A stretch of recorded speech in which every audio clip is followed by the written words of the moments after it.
काफ़ी तेज़ हवाओं का राज इस्लामाबाद में।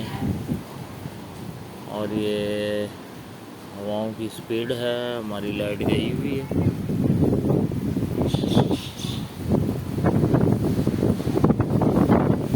काफ़ी घने बादल, काफ़ी सारी गाड़ियाँ यहाँ लाला मुसा के पास रुकी हुई हैं ड्यू टू वेट वेदर।